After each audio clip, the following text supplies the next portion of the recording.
The Unhappy Hour on the new AmericanMedia.com.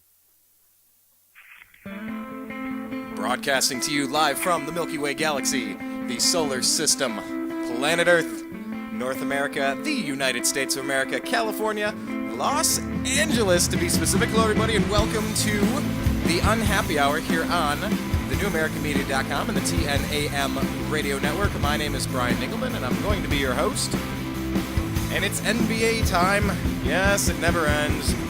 I did actually get a chance to go see the Cleveland Indians defeat the Los Angeles Dodgers, and what I am now hoping is going to be a preview of every World Series as long as I'm living in Los Angeles, because I can root for the Dodgers in the National League. Why not? I'll root for the Dodgers. The Doyers, I'll root for them in the National League. Why not? And I hope that that's a World Series preview, and the Tribe hovering around 500, but put a whooping on them, 10-3. That was pretty sweet. But yeah, despite the fact that baseball is going very strong right now, and the World Cup, finally, at least the U.S. Look, I was rooting for the U.S. to win, but at least now, can we all stop pretending to be soccer fans? Can we at least just kind of chill out on that stuff? I hope so. Now, I literally don't care who wins the World Cup. I was rooting for the U.S., of course, but that's out of the way. And Johnny Manziel can't stay out of the news, apparently. Everybody wants to say he's hanging out with Justin Bieber. I say he was hanging out with Floyd Mayweather. Well, either way, I saw a report that Achilles Smith was out there, and he said he was an alcoholic when he was drafted into the league by the Cincinnati Bengals, and his priorities were in the wrong place, and he sees all the signs, all the writing on the wall with Johnny Manziel. So, anyway, that all being said, it's still basketball time. Where's LeBron playing? What are the Cavs' plans? And what else is going on? I mean, it's a free agent feeding frenzy. Free agent feeding frenzy right now. Carmelo. I mean, everybody's flying everywhere trying to make sure that they get their best team together. Let's just say that. And reports now have it that LeBron James, he's kind of leaving the big two in the dark. If you believe that, it's all up in the air. But of course, we want to bring in NBA scout and lifelong Cleveland sports fan Zak Baris to the program, and make sure you're following him on Twitter. He's at Baris. That's ZBARIS. Zak, welcome to the program. How you doing on this wonderful Independence Day, sir? I'm great. Up in my lake house for the weekend, up in New York. So can't get much better. Just got here about an hour ago. Nice. What's the weather like? Is it cool? I would say it's in the low to mid 70s and sunny. Just literally got up here. Went on the glass bottom boat kayaking now, just back in the house getting ready to have something to eat. So it's been a good day so far. Nice, man. Well, I hope you enjoy the rest of your 4th of July, your Independence Day as well. And I appreciate you taking a few minutes to join us. But, I mean, we got to talk about what's going on. Of course, none of the really super huge dominoes have started falling yet. But we've seen Kyrie Irving. We've seen Landry. We've seen Dirk. A lot of the little dominoes are starting to fall. So let's kind of get into free agency and talk about Kyrie Irving first. Very quickly, as soon as it was announced, as soon as they had the opportunity, Kyrie and Dan Gilbert were like, hey, yeah, we locked this in. Talk about the deal. Talk about how it makes sense for both parties. I mean, basically, so I had said on the show a few weeks ago, I knew he was going to sign the extension. I had heard from someone basically just involved with Kyrie, let's say the least. He had told me that he would be planning on signing the extension as long as they've had a coach, that would fit Kyrie properly. And I think David Blatt assured Kyrie that he's going to have long-term success and it's going to be sustainable in Cleveland. And I think after that there was no hesitation really on Kyrie's part. I mean, it's not like you even saw him think about it. They flew to New Jersey, met him. They had a deal in place, within a couple of hours. So, like I said, it was never an issue to begin with. Especially I think David Blatt helped basically secure that deal, just coming in there, bringing a positive attitude into Cleveland. And I think that really changed a lot for Kyrie. So that 5-year deal that Kyrie signed does not kick in until after this coming season. So Kyrie's salary this year is only at I believe $7 million. So it allows a lot of flexibility for the Cavaliers and the Cap this summer. So if they want to go out, and sign LeBron, and like I said, I tend to think they'll wind up moving Luol Deng aside in trade. I don't know where yet. It's looking. I've heard the LA Clippers, possibly in a deal for Jamal Crawford. I heard that's a rumored possibility. Doesn't necessarily mean it's true, but it is one of the rumors out there. So, a lot of times this time of year during free agency, there are rumors that come from all different places. You have to find out what's, Okay, let me press pause there because I got a question about the sign and trade, how that benefits the team like the Clippers as opposed to just signing him as a free agent. So I want to get to that in a second. But first, So back to Kyrie, you said that David Blatt was okay. There was a way the Cavs could have screwed this up by getting a coach that would not have meshed with Kyrie. Did I hear the I was kind of hearing the opposite there. We could have screwed that up by picking the wrong coach or not having a coach. but most likely it was unlikely. I mean, I think David Griffin and Dan Gilbert were committed to bringing in a coach with a winning attitude, and all the guys they interviewed seemed to have that. Whether it was Adrian Griffin, Tyrone Lue, David Blatt, any of those guys, you needed a fresh face, not a guy who is a purely defensive coach and didn't fit Kyrie's style of play. So, I was really surprised by how bad the Cavs were last year, and I thought Mike Brown needed to be run out of town. And honestly, at some point during the season, I go, they can't fire him again right away, can they? And they did. They made the right move. They admit they made a mistake. That Dan Gilbert had made a mistake hiring Chris Grant and hiring Mike Brown. And you know what? So, What happened was, I think in a panic, Dan Gilbert fired Mike Brown, hoping that would keep LeBron James in town. That okay, well, LeBron, that was before he had a championship. He was still blaming his teammates. He was still blaming his coach. He was still blaming everything but himself. And it took him losing against the Mavericks to kind of go, wait a minute, as a superstar, best player in the league, I actually need to do a couple things different, even as the best player on every team I'm on. Maybe it's not about everybody else. So I think the Cavs kind of reacted a little too quickly in firing Mike Brown in the first place. Maybe that was Sellers' regret after seeing Byron Scott and go, all right, let's get him back. Maybe we screwed that up. And they go, no, actually, he wasn't that great. He was not that great either. When you have that kind of money to roll around, it doesn't matter. Like I said, you make a mistake. You need to make sure what's best for your basketball team and not just what's best for your pocket. Yeah, but what's best but what's best for him? Shouldn't he be writing deals, Dan Gilbert? Shouldn't he be writing deals that don't guarantee money if you're not playing there and you can be fired? But in the NBA, all money is guaranteed. That's what I like about the David Blatt deal. If he turns out it's not a good hire, like for some odd reason, I tend to think the exact opposite. I think he's going to be fantastic. But looking at it though, the Cavaliers only inked into a 3-year deal worth $9 million. It's worth up to more due to incentives. But at the $9 million, though, it's really not that much. $3 million a season for a coach in the NBA is nothing. Right. So the Cavaliers got him, for the price they wanted. They got a young and upcoming coach who can really, I think can really make a difference in this league. And he did a hell of a job in Israel. Every one of his players loves the guy. So right. I think the Cavaliers are heading on the right track. And as of a week ago, I had dinner with someone from the Cleveland Cavaliers. I can't say who at this point, just on the air, because I don't think they want their name mentioned. But when I had asked the person at dinner, I said, "What do you think about the Cavaliers' chances at LeBron?" He said, "No chance." This is someone high up in the organization. Well, this was as of, I believe, last Friday night, and I was told no chance at LeBron, none. Now, it's looking a lot different. Miami has really. A week ago, Miami looked like they had a lot of possible deals on the table, whether it was Kyle Lowry, whether it was coming in there getting a guy like Channing Frye. And everything seems to be falling the wrong way for Pat Riley at this point, just because the market just isn't there for these guys. A guy like Avery Bradley, who's a career backup, is making $8 million a year. Jody Meeks is getting almost $7 million a year. So all these guys that would normally, be signing veteran minimum deals with the Miami Heat or for $1 million here, aren't taking those kind of deals. A guy like Jody Meeks is a guy who you'd be like, okay, maybe he'll take $1 million from the Heat and he'll go there and play. No, wrong. He's getting almost $7 million a year from the Pistons. Avery Bradley is getting $8 million a year from the Celtics. And, it's just not, the dominoes are not falling into place for Miami. It doesn't mean they won't. But right now it's looking, if Bosh wants to win another ring and for more money, if I were him, I'd go to Houston for $15 million a year. I think a core of, I think Bosh is a perfect fit along Dwight Howard, Chandler Parsons, and James Harden and Patrick Beverley. I think that could be the best team in the West if he had Bosh to that roster. They could be fantastic. It helps spread the floor. Bosh can play that stretch four. It allows him to go play on the outside. He doesn't have to sit there and play in the paint the whole game. He can play his own game.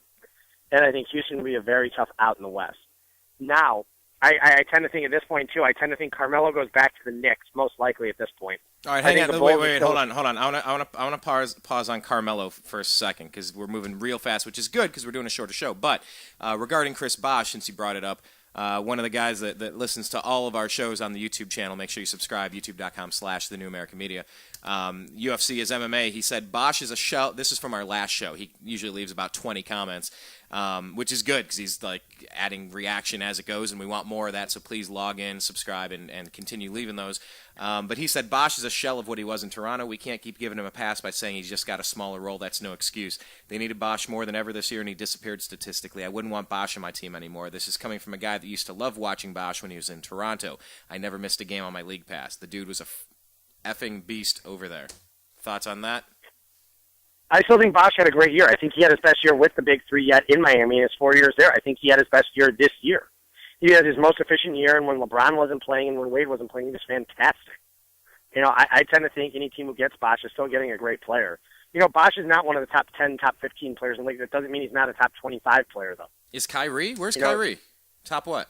It's, what, like I said, when I go to do my list coming up at the, before the season starts, I'll look at it again, but I'm nowhere near that. I'm nowhere near that point right now where I'm even taking a look at my list. Because one of the questions that this UFC is MMA was asking, he says, would he rather have Kyle Lowry or Kyrie Irving? And he says, right now for the next 5 years, give me Lowry any day of the week. He's a better two-way player. This guy sounds like a Raptor fan to begin with. That's just one. If he was watching every game every game with Chris Bosh before, seems like he likes the Raptors. If it were me, long term, I think Kyrie Irving is a far superior player. No, Kyle Lowry might be the better player now because he fits better in a role as a teammate. That doesn't, it just means Kyrie needs to learn. And if Kyrie can learn that, I think Kyrie's a far superior talent. Superior talent, when I say that, talent. I'm not saying as a player right now, but if it were me, I would take Kyrie Irving over over Kyle Lowry. Actually, if I recall correctly, UFC's MMA, he's a Chicago Bulls fan, and he lives around the Phoenix area, so he's also a Suns fan. But he definitely knows his stuff. The Suns are another team right now that I really enjoy watching the Suns. With Dragic and Bledsoe. And they're one of those teams that is surprisingly put themselves in the LeBron sweepstakes. I had mentioned that a couple weeks ago. Yeah, I said if I were LeBron, weird. You did hear me say on the show a few weeks ago, I did say that if LeBron really wanted to win, he could go to Phoenix. With Carmelo down there, they have a ton of cap space. They can maneuver. They have a ton of young guys. That's why I thought they were going to trade some of their picks on draft day, which they didn't, which doesn't mean they still can't trade them now. But Robert Sarver was in Cleveland the other day meeting with Rich Paul. They were one of the teams that got to meet. That's very interesting. Like, you see new names emerge. I don't think LeBron will go to Phoenix, but I also said 4 years ago I didn't think he was going to Miami. So, I think Phoenix is very unlikely. But I would say right now, like I said all along, I've always believed it was probably between Miami and, in Cleveland. And I think more and more is Pat Riley isn't getting it done right now. Pat Riley needs to get Pau Gasol in there, or he needs to get a Channing Frye, or, he needs to get one of those guys in there in order to help retain LeBron. Because, ESPN did something the other day where they put on their website basically judging what Pat Riley can do to make the perfect roster in Miami that can go out there next year and be better. Well, a few of those guys are already off the market, and that's the problem with Miami. Yeah. I think what Miami's doing is Miami's trying to offer these guys sell on a championship. Well, here's the problem right now. It's not the easiest sell because you just got obliterated by the Spurs in 5 games. I think a guy like Channing Frye could really help. But, the East is easy anyways. Wherever LeBron goes in the East, I tend to think any team LeBron plays from the East, maybe with the exception of maybe Milwaukee at this point. And maybe even Milwaukee, but I doubt it. But could be in the championship next year with LeBron. That's how good he is. In the East. In the East. Yeah, in the West, it's a totally different story. But just getting there, it doesn't mean, like I said, I still think Miami would have beaten Oklahoma City in the title this year if they would have played them. I think San Antonio was just that much better than they were. See, and that's what it comes down to. You start looking at like all these super teams. Like, what else can you do? How many more superstars can you cram onto a team? There's only so much money to go around with the cap. It's not necessarily about having 3 superstars and a bunch of crap around them like Miami did for the last couple of years. They brought in Ray Allen, that really helped. In my opinion, Ray Allen was much better than Dwayne Wade in the playoffs. He was a better player, But when you surround these guys with a bunch of crap and just superstars, you realize it doesn't work. Look what San Antonio does. San Antonio has, obviously, Tim Duncan is a superstar, but Tony Parker's still a great point guard, but they have legitimate backups and legitimate players around them that can step in and play, as the second unit. And that's why one of the reasons the Cavaliers won 66 games back in 2008, and the 2008-2009 season, in 2009-2010, they won, I think it was 61 or 62. with that team is because their second unit was just so dominant. They were going out there and blowing away teams. Their bench was fantastic. They didn't have any superstars around LeBron, and that was the issue. But their bench was just so good. They were knocking second units right out of the water. We were knocking right up the court. We were crushing the second units, and that you would go in there, and the Cavaliers would be up by 25 points at halftime sometimes. You'd watch the second unit, they'd be up by 15, 16 points after the first quarter almost every game. Because Delonte West in that second unit, whether it was, Anthony Parker, it was just, that team was just, they played with such fluidity as a second unit. They were just so good. And it really set the pace for the Cavaliers, and they controlled the game all game and allowed LeBron to step in there. Now, it's unfortunate the Cavaliers were never able to get that second star around LeBron, because I think it could have been a lot. I think it could have been greatness in Cleveland. And I'll tell you what. But, it didn't happen, and he still won 2 titles in Miami. Yeah, exactly. We can say that the superstar theory didn't work, but it worked twice, and he's been to 4 straight finals, so something's working, at least to a certain point. Anybody who says that was a failure in Miami, it's just, it's ludicrous to think that, because he still went to 4 straight titles and won 2 titles. His goal out there was obviously to win a title every year. But you didn't do that, but you still won multiple titles in a 4-year period, which I still think is... You won 2 titles in 3 years. 2 titles in a row. It's very impressive by any standpoint. It's not easy to win a title in the NBA. So, but we're of course comparing this. We're comparing this to not 1, not 2, not 3, not 4, not 5, not 6, not 7. That's what we're comparing this to. It's the bravado and the run in your mouth, and it's the big stupid decision. A lot of this stuff. Yeah. It's his own doing how he portrayed this, and it's it's a failure. It's 2 out of 4. Or only got 2. That's what people are basing it. That's why people are saying it's a failure, because he went out there and made some asinine comments and did the decision, and that's how it played out. But looking at it without you got to take those away. It was any player would kill to be in 4 straight championships and win at least 2 of them. Any player in the NBA. The last team to win 3 in a row were the Lakers in the early 2000s. And look, I think the Cavs, and I've said this before, when we brought in Shaquille O'Neal right at the end of his career, when he, as the witness protection program, when he came in prior to that hand injury, that team was destined for good things. And the chemistry they were flat out dominant before that injury, And like I said, I still think, they were just, because like I said, the problem was the year before the Cavaliers couldn't beat LA and they couldn't beat Orlando. Well, what happened? The Cavaliers crushed LA twice that year. Blew them out on Christmas Day in LA. Crushed them. And then blew them away again in Cleveland. It wasn't a chance. If Cleveland had played them in the title, they would have won that in 4, maybe 5. They were a far superior team because they finally had a rim protector in Shaq. They could go out there and just, and dominate in the paint. He was he clobbered Bynum and Gasol. And Varejao was clobbering Gasol. Their front court was set. And the injury to Shaq really just took them out of the running, especially because he didn't play well with Jameson. It was just a combination of stuff. So, and when Antoine came on, it just wasn't the best fit. So, you live and you learn. But that's the difference now at the Cavaliers. You've got a ton of young talent and tradable assets, and that's the biggest thing. Like I said, you've got Miami's first-round pick next year, which is protected 1 through 10. You've got your own first-round pick, which if obviously LeBron signs is not nearly as valuable as it is right now. It's much more valuable if LeBron doesn't come back. And you've got Memphis's pick, which is in the next 5 years. So, most likely with that one, with the protection on that one, it's most likely to become a lottery pick. I don't see Memphis being a playoff team for the next 5-6 years in a row. So, you do have Bennett, Waiters, and Thompson are all tradable. Even Luol Deng in a sign and trade. So there are multiple options the Cavaliers have at this point. So I tend to see them. I really hope they can make a successful official run. I think it'd be a great story. And like I said, I'd rather see them in Cleveland, Miami any day of the week. And I went on a little LeBron rant last week, and it was at the point where I was just frustrated. It had nothing to do with Cleveland. It really didn't. It was just frustrating that all this had played out to this point, and then suddenly it was like, okay, he's going home back to Miami. And I was like, you got to be kidding me. You got to be kidding me. Why even play this card, play this hand, if you're going back the whole time? And why would he get the other guys to opt out of their contract unless they had a plan to do it? Unless they're leaving too. Exactly, but Dwight Howard, LeBron's mom, that's the thing, is LeBron's mom at this point on everything. I think if he was committed, don't you think he'd be out there recruiting guys? That was the other point. Right, that's a perfect point, because I was going to make that point earlier when it was like, well, you said the Cavs could never get that second superstar. Well, you know what? It's kind of hard to when you've signed us, because LeBron was back there lobbying really strongly for management to go out and get certain players with certain big contracts, whether it was Wally Zerbiak, whether it was Ben Wallace, whether it was, go down the list of players that LeBron wanted to bring in there to improve the team right now. You know what? Those handcuffed the team with the salary cap, with the flexibility we could have in the future. It was a short term, hey, maybe this will work. Oh, crap, what do we do next year? Well, we can move these things around and do this. And eventually you run out of things you can move, and you go, oh, crap, I let LeBron be our general manager. Now look what we have. We got all these bad contracts. Yeah, we're stuck with a bunch of bad contracts, and that's how you have to look at it.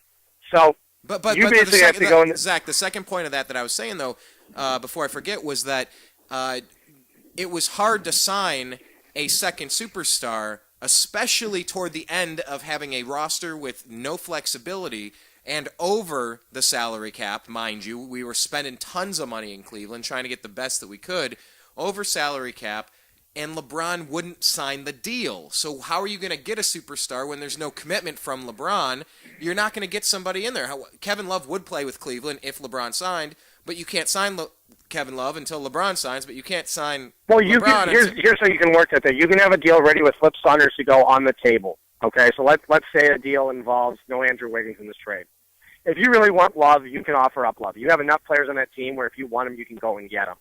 So you can have a deal. Let's say the Cavaliers have two trades sitting on the table for Love. Let's just go with one is being Wiggins for Love, okay?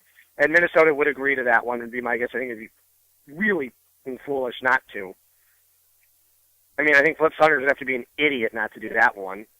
Wiggins is a game changer. Then you start converting your roster into rebuilding, and maybe you got a shot at Jahlil Okafor for next year. But that's a whole other topic. But let's say you've got that deal on the table, okay? The Cavaliers can go, okay, we can pair you with Kyrie and Love. Come back. Okay, scenario 2. We're trading Tristan Thompson. We're trading Deion Waiters. We're going to trade those 3 first-round picks. We're going to get Kevin Love, and then we're going to go move Luol Deng and sign and trade and get Jamal Crawford. So the second unit, is all short. The second unit will be brought on by Jamal Crawford, a player who's been fantastic, one of the best 6 men in the league. Okay, then you're sitting there. You bring in Love. You bring in, and then LeBron sitting there. Okay, I've got someone to work with in Cleveland. I'm going to go back. I can win in my hometown.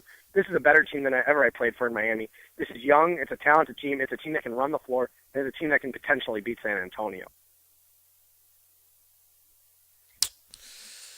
And who have they taken? Who have they taken meetings with so far? LeBron's people.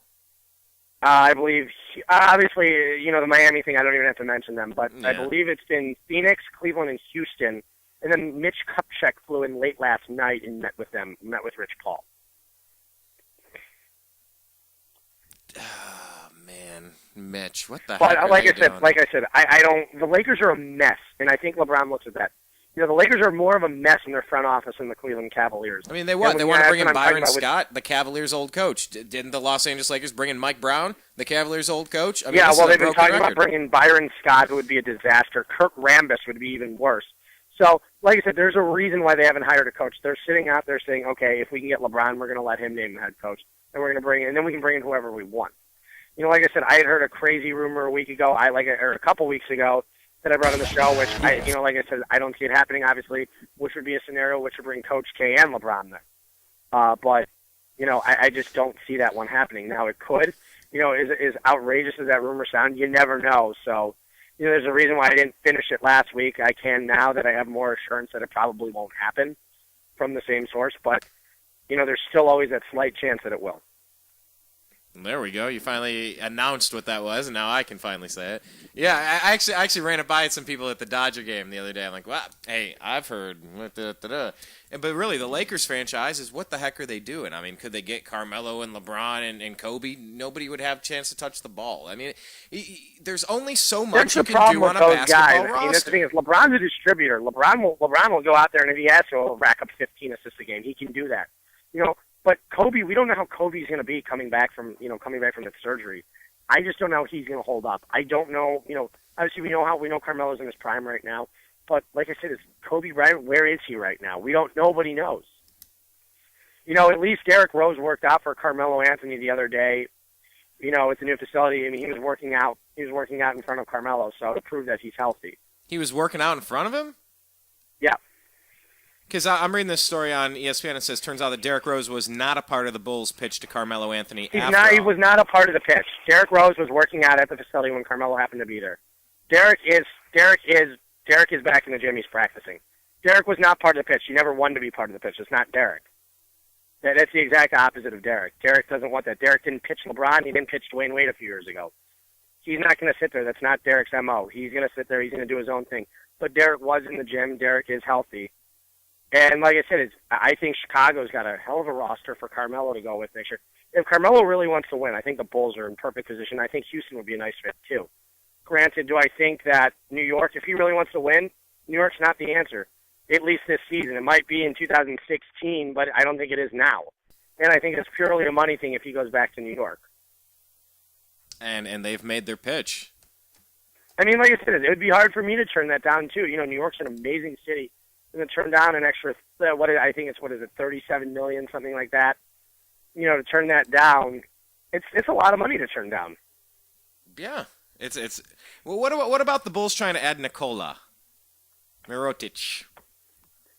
It's another story going on right now. Yeah, from over in Europe. He was drafted a few years ago, and you know that he's been described possibly, like I said, he could be the next European superstar, European all-star in the NBA. He can be dominant, but the problem is, like I said, with watching the Euro film. The guy who averaged 12-4 last year. You don't know what they're going to do once they come over. Right. That's the problem with the Europeans. You know, that's why a lot of people were upset when Enes Kanter lost his eligibility at Kentucky a few years ago because they didn't get to see him play. You know, you want to see how the Euro game translates into an American game. It doesn't always do that. There are guys who star in Europe and can't play a lick over here in the United States. So it happens, but I think Chicago made a smart move, you know, especially with the $3 million buyout in Europe. I think he can be a hell of a player. Well, Carmelo got a verbal 5-year, $129 million contract offer from the Knicks. The Bulls are trying to do this. What is it, a $3 million buyout, and then the Bulls can only pay $600,000 toward it, or else it'll count toward as a signing bonus charge to the Bulls cap. But you know, one of the key players that I'm seeing, Pau Gasol. You had Pau Gasol to OKC. You have a whole different philosophy. Well, that's a whole other dimension. You take out Kendrick Perkins out of the equation, and you're adding Gasol as a center. You're adding, you got Ibaka. Now you're looking at a freakishly athletic and fast lineup down there in Oklahoma City, and one that can spread the floor, too. I mean, Gasol's got a great 16, 18-footer. I mean, I think Gasol would be a perfect, but you've got to sell Gasol on the mid-level. You know, and that's the biggest thing. Does Gasol care more about New York and winning? I mean, it all depends. Does he consider more about being in the big market, or does he consider, in more money? Or, I mean, that's what a lot of players would kill for. But Gasol's got the rings. Does he want to go back there and try to win another one? Gasol's got 2 rings. And does he want to go there, try to win another one, with Oklahoma City or San Antonio? Because I tend to think Gasol could be a big difference if he goes and plays in one of those teams. Especially if you add him in San Antonio. They're freakishly, they'll be freakishly good. They'd be loaded. I mean, imagine Gasol next to Duncan in that lineup. I mean, it would be so good. I would pay to watch that one. See, and that's the point here. We're still waiting for some of these big dominoes to start falling. I think all the dominoes fall into place once LeBron makes his decision. It has to. And like I said, that was July 10th, 4 years ago. We could probably be seeing this by next, today's Friday, by next Thursday maybe. We might have a decision from LeBron. I don't know. Apparently he's on a fishing trip right now. I don't know when he's going to make his decision, but I tend to think it'll probably be about anywhere in the next 5 to 8 days. You mean like on TNT when they go fishing, when they're knocked out of the playoffs? Oh yeah. I mean, I tend to I tend to think that he will make a decision soon. I think by having Rich Paul handling the meetings at the beginning would be the result because LeBron trusts Rich. I don't think it had anything to do with going, okay, I'm re-upping Miami. I'm going to waste all these teams' time. I don't think it had anything to do with it. I think what he was waiting for is them to lay out their pitches, Rich to go through it, dissect them, and see, okay, you know what? Houston's got a legitimate pitch. Cleveland's got a legitimate pitch. Let's weed out the Lakers. Or I'm just saying, this is just for example. Or, let's weed out the Cavs. One of those things. And going, okay, these are the teams we're going to hear from LeBron. We're meeting with 2 teams. You're going to be present at these meetings. They're going to be very quiet, very under the radar. You're going to come meet in their Cleveland office again. It's going to be very, very under the radar. We're going to have these meetings. And this is how we're going to go about it. And if this works, you're going to decide if Miami is the best situation for you, or whether it's Cleveland, whether it's LA, Phoenix, Houston. It doesn't matter. One of those situations is a better situation for you than Miami, and if it's seriously all about winning rings, this is where you're going. So let me ask you this, though. There have been verbal commitments because nobody. What is it? It is the 10th, right? That's the first time you can actually sign. Could somebody? You can make a verbal commitment before then. It's like Kyrie hasn't signed, but he's going to. But he doesn't have to. He could get an offer somewhere else, or. No, Kyrie. No, it's not. Kyrie's still under contract. Kyrie's not a restricted free agent right now.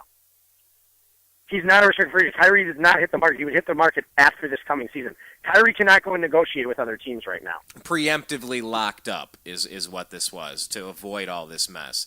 Yeah, to avoid all this mess next year. And for Kyrie to sign, so in case he gets injured, because he's very injury prone, let's take this max deal, and hey, I'm making max money, and let's see how this plays out. This was a big mistake that that David Kahn in Minnesota made a few years ago, going, locking up. He could have locked up Kevin Love to a max deal. Kevin Love would have signed it. Instead, he goes, "We'll lock you up to a 4-year deal with a a third-year opt-out." And Kevin Love goes, "Okay," because David Kahn was a moron and wanted to sign Rubio to a max extension. That he was waiting to use his max on Rubio. That's why when like I said, I think the Cavaliers are smart. Wiggins could turn out to be the next NBA superstar, but if he's not, and you only offer Kyrie that 4-year deal with a 3-year opt-out, you're making a huge mistake. Huge mistake. How much better is a player like let's take Kyrie Irving. What is he? 4 years into the league at this? Three or four? 4 years in. No, 3. I think it's 3. Okay, 3 years in. 3 years. Coming up on the 4. Yeah, 3 to 4. A few years into the league, and take Andrew Wiggins, brand new in the league. How much developmentally? Because a lot of what you do, Zach, you watch players in high school, you watch them in college, and you gotta grade them out and see how you think they're going to translate. How much of a difference would it mean to be playing with a multiple MVP who really helps the players around him? How much would it help Kyrie develop his game, especially defensively? How much would it help Andrew Wiggins offensively to play with someone like LeBron James? I think tons. I mean, especially if you're adding LeBron, you're most likely adding Kevin Love in that scenario if LeBron were to come to Cleveland. And I mean, like I said, there's always fallback possibilities too. I mean, who knows? You could even wind up with LeBron and Gasol. Who knows? Like I said, I'm just going to throw out there LeBron and Love. And if Andrew Wiggins is suddenly your 4th option on offense, he's going to blossom into a star. There's no pressure on the kid. None. He's going to be the 4th guy taking the shot at the end of a game. And you can only double team so many guys. I mean, Kyrie's a sharpshooter. Kevin Love's got a great shot, and so does LeBron. Obviously, first option is going to LeBron. Second is going to Kyrie or Love. Let's say it goes to Kyrie. Third is your Liz Love, and then your 4th option is Andrew Wiggins, a rookie. Fine. Andrew's going to blossom into a star at that point. If he doesn't, you're still getting a superior defender that can defend the wing. And I think, defend the perimeter. He can defend any wing in the league. And he and LeBron would make a dangerous defensive duo together. Kyrie's lack of defensive skills, I think, would almost be at the point where it'd almost be moot. I definitely think that having LeBron and Wiggins in the same lineup defensively would be far superior than to almost anything else in the league. You'd also have probably the league's best young backcourt behind Wall and Beal. I mean, there's a lot that would play into this, and I think the Cavaliers have a lot to offer in free agency, to LeBron. And I believe, like I said, me being a Clevelander has nothing to do with that, believing that LeBron could come back to Cleveland. It has nothing to do with it. It's just the fact that the writing's been on the wall for years. Yeah. But I do believe if he doesn't come back now, if he signs a 1-year deal somewhere and then comes back a year from now, I believe that can happen. If he goes and signs a deal somewhere else and tries to come back in 3 to 5, 6 years, I think it's off. It doesn't matter at that point. People hate him in Cleveland. So I think this is his chance, or next year. These are his 2 chances to come back. Yeah, because he's 11 years into the league? He's, is it, 30 years old? 2003. Jeez. Yeah, I mean, this is a guy, players rarely play for 22 years, so he's into the second phase of his career headed down. And rarely do guys play, good basketball for 17 years or 15 or 16 years. Not everybody's Tim Duncan. Yeah. So, and he plays an aggressive style of basketball, and he wants to reduce his minutes, so you're not getting the same LeBron that the Heat got. But he wants his max dollars. Well, LeBron will be the same LeBron that the Heat got now, but the thing is, if you have those guys surrounded with LeBron, he doesn't need to play 44 minutes a night or 40 minutes a night. You could have LeBron playing 35, 36 minutes a night, which will be better on his knees, and they'll be able to win games. If he decides to sit out a game here, they'll be able to win without him. Yeah, and then that's what LeBron's looking for is a team that could probably win 45 to 50 games a year without him on the roster. Would be my assumption. See, and the problem is we don't know who the Cavs team is. Let me get back to the Luol Deng trade, sign and trade. What is the benefit to the sign and trade versus just picking someone up in free agency? Sign and trade with the way it works with the cap depends. It keeps the players' bird rights on the team. I mean, there's a lot that goes into it. So it gives you more options it allows of more flexibility with the cap. Yeah, it gives you just more options altogether. So what? The Cavs have the bird rights just because we have him? They traded for Luol Deng last year. It's not like they signed him in free agency. He didn't give up any rights. He was traded. So he moves with all those guys. It's like when Kevin Garnett and Ray Allen, they were traded to Boston. They still had all their rights because they were traded, not signed in free agency. With Miami having LeBron opt out and stuff, you're essentially, but Miami will eventually, if they want to re-sign LeBron, they'll wind up, in order to create more cap flexibility, renounce their bird rights, which they'll do. I'll get into that whole another topic sometime. I'll get into that in the next show. I just don't have a ton of time today. Okay. But what they will do is they will wind up renouncing their bird rights, which to create more cap, it creates more flexibility in the cap. So, because when guys have their bird rights, they can get higher amounts of money for being on the same team. Well, you know what, Zach? I have a real strong hunch that we're going to have a lot more to talk about next week. I tend to think Friday would be the day where I think something will go down sometime. Like I said, my guess is somewhere in the next 5 to 8 days. At latest, I think you'll see Saturday or Sunday, but I tend to think something will happen by next Friday. And it's very unlikely it's just at the point where it's not going to drag. Yeah, he'll know where he wants to sign, and when he knows, he's gone. Well, it's going to be very unlikely that Wade or Bosh are going to sign anywhere else first, right? They are like locked in. They're hamstrung by LeBron. Now, who knows? Chris Bosh could get a great offer from Houston and bolt. I mean, it doesn't mean it's not a possibility. Their agents stand to make more money with them. Right, so they're pushing, hey, this is a better chance. You're going to be part of this big three. To get more money. Yeah. Now, there are other times, don't forget, in endorsements, you make a lot more in endorsements than you do on a contract if you're an agent. Agents can get up to 20% of a marketing deal when they're usually only getting 2 to 3% of the deal anyways, because like I said, if someone off the street, some schmuck off the street can go and negotiate LeBron's deal, anywhere he's going, any team is going to offer him the max. You can't get him max money, I mean, that's the agent. It's easy to work with these max superstars on their deals at the NBA. It's marketing. It's off the court. With Kyrie Irving's Pepsi deal, in his deal with Jeep, it makes it much more difficult to do something like that than it does to get him a max deal by the Cavaliers. That doesn't take much effort. People see his talent. People go, oh, shit, we need to go lock him up. Yeah, it's what the Indians did in the mid-'90s. They brought all those kids up in the farm system and locked them into multi-year contracts, and they were competitive for a full decade straight, and too bad that strike happened in '94. Otherwise, that was probably our year to win the World Series. But anyway, I digress. The White Sox were pretty good that year and the Expos, so... But, yeah, it may have been the year. Yeah, but, in Cleveland, we're always waiting for next year. There's always next year. No, there's only next year. But, no, I think we're going to see a lot of stuff next week. And we can talk about it at that point. But I want to kind of just go through all those moves, what we're seeing now. Obviously, we addressed the Carmelo, the LeBron, the Dwayne, the Bosh. Any surprise with Dirk re-signing where he did? Any? No, I think he made the right move. He's a loyal guy. I think he made the right move staying in Dallas. I could never envision him anywhere else. I know. I kind of like that. I like when players identify with their city. There's just something. I like that. It's nothing exciting, but at the same time, yeah, if Dirk would have went to Chicago or something, you'd be like, wow, that's awesome. But at the same time, you're going to look back in 10 years from now and go, wow, played the same team his entire career. You don't necessarily see that nowadays. Yeah, and that's what's so nice. I actually, I rooted for... I rooted against the Heat the first time they played the Spurs, but then this year I was actually rooting for the Spurs. I really liked watching that team play. And you see Tim Duncan that's been there his whole career. And you brought up Chris Bosh getting a max deal, or a really huge offer from, say, Houston or something. He couldn't actually bolt and be the guy blamed for blowing up the big three, though. He'd have to wait. He'd have to tell LeBron, I'm taking this deal on the side. He's sitting there waiting right now on what LeBron's going to do. And like I said, you can't necessarily sit back. I mean, that deal might not be there in a couple weeks. Okay. That's the thing is you got to sit there and you got to take what's available to you. Let's say Carmelo jumps in that deal, and then suddenly Bosh will have options, whether it be in Chicago, New York. He will have his option if Carmelo leaves. There's always a sign and trade possibility. You never know, but I tend to think Bosh could always go to the Lakers. There are possibilities for Bosh. But like I said, is you always want to, like I said, I think he'll wait. If LeBron's going to drag his son there 2-3 weeks, I don't think Bosh and Wade would wait for him. I think you go out there and you make your own deal. And they're not represented. His entire career in Miami, no matter what happens. Maybe, but if Pat Riley's going, we love you, Dwayne, but if we sign you, we're gonna blow up our team. We need to retool.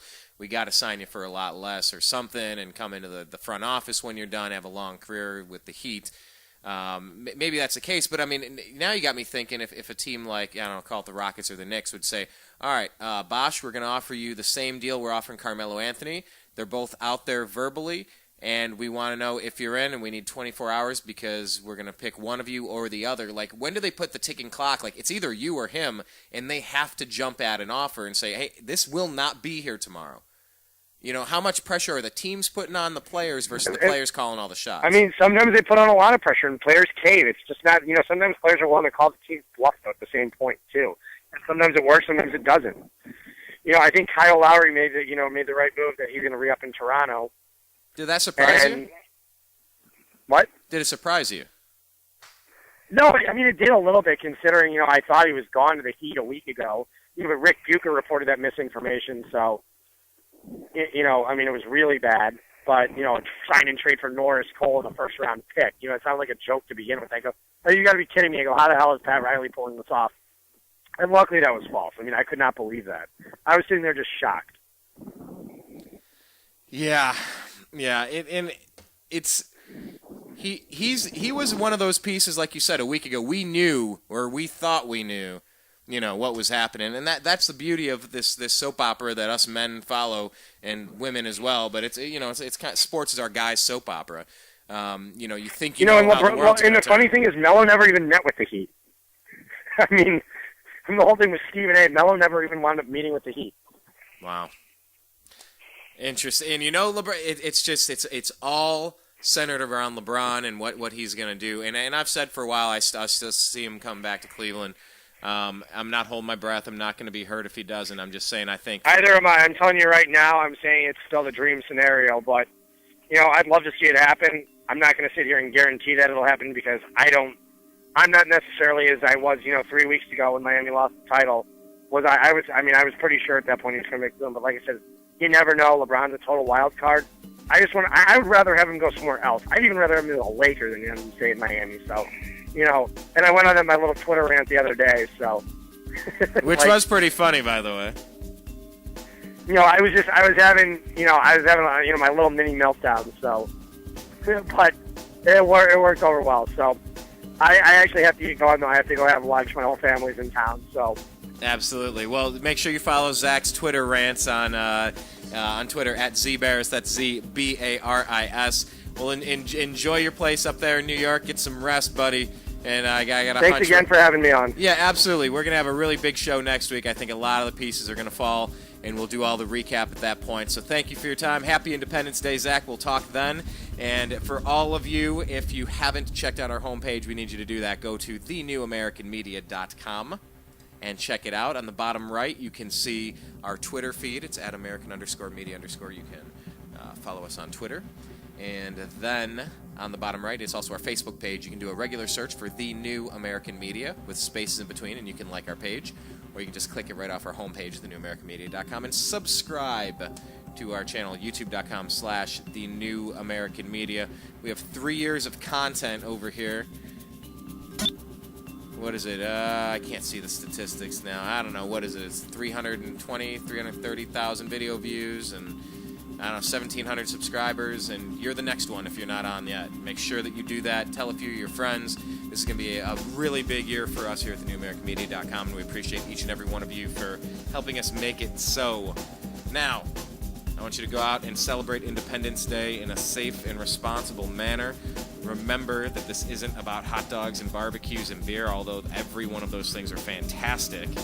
This is about freedom. This is about liberty. This is about 13 colonies telling a king, man, listen, you rule us only by the consent of the governed. If we don't consent, you don't govern. We're our own nation. We're independent now. We don't need you. We don't want you. We're in charge. That's the American spirit. That's the American way. That is who we are as a people. Don't call it 4th of July. Call it Independence Day.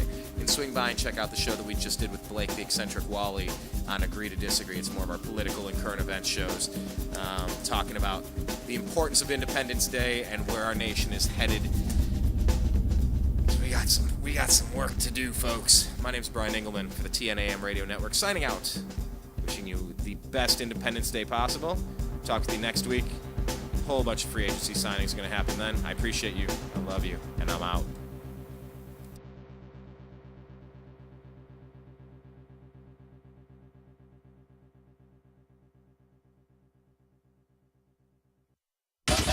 It's the Unhappy Hour.